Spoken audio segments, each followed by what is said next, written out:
Hi friends, இன்றைக்கி முட்டை பொடி மாஸ் பண்ண போகிறேன். எப்படி பண்ண போகிறேன் பாருங்கள்.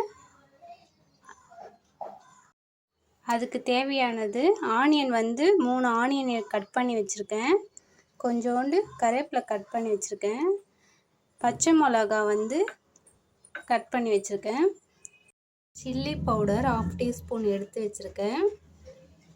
பெப்பர் பவுடர் 1/2 டீஸ்பூன் எடுத்து வச்சுருக்கேன். சால்ட்டு முட்டைக்கு ஏற்ற அளவுக்கு எடுத்து வச்சுருக்கிறேன். சேர்த்தாச்சு. இப்போ நம்ம இதை டிப் பண்ணிக்கலாம்.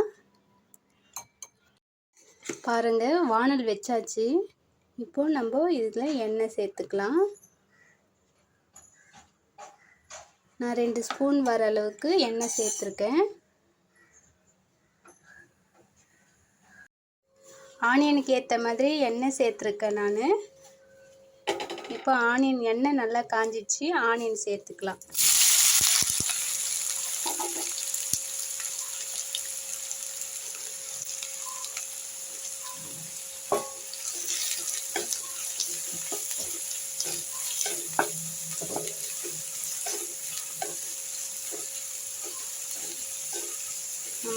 நல்லா ஆனியன் வதங்கட்டும். ஒரு பச்சை மிளகாய் பொடியாக நறுக்கி வச்சுருக்கிறேன், அது சேர்த்துக்கலாம்.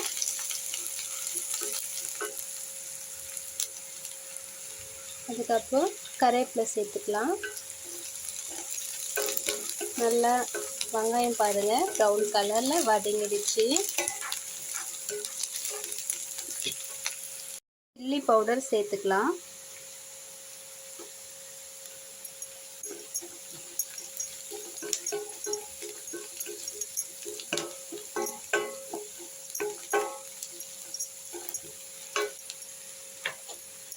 நம்ம இந்த முட்டைக்கு ஏற்ற தேவையான அளவு சால்ட்டு சேர்த்துக்கலாம்.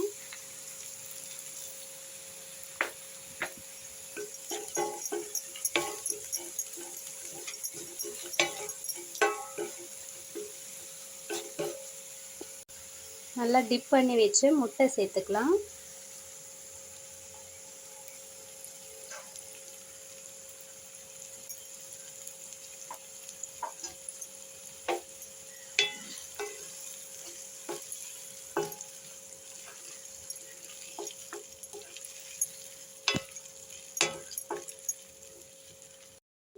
இந்த மாதிரி முட்டையை நல்லா உடைச்சி விட்டுட்டே இருக்கணும். பாருங்க, நல்லா பொடி பண்ணியாச்சு முட்டை.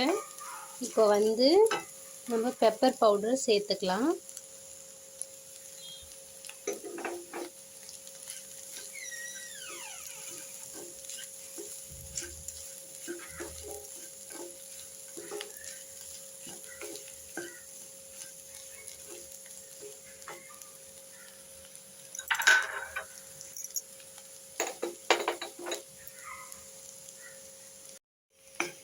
பாருங்க, இப்போ கொத்தமல்லி கட் பண்ணி வச்ச கொத்தமல்லி சேர்த்துக்கலாம்.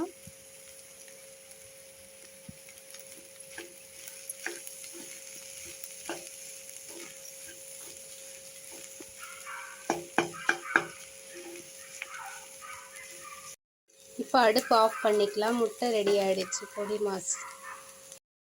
ஹாய் ஃப்ரெண்ட்ஸ், முட்டை ரெடி ஆயிடுச்சு பொடி மாஸ். நல்ல பொடி மாஸ் ரெடி ஆயிடுச்சு. இந்த மாதிரி நீங்களும் ட்ரை பண்ணி பாருங்கள். பிடிச்சிருந்தா லைக் பண்ணுங்கள்.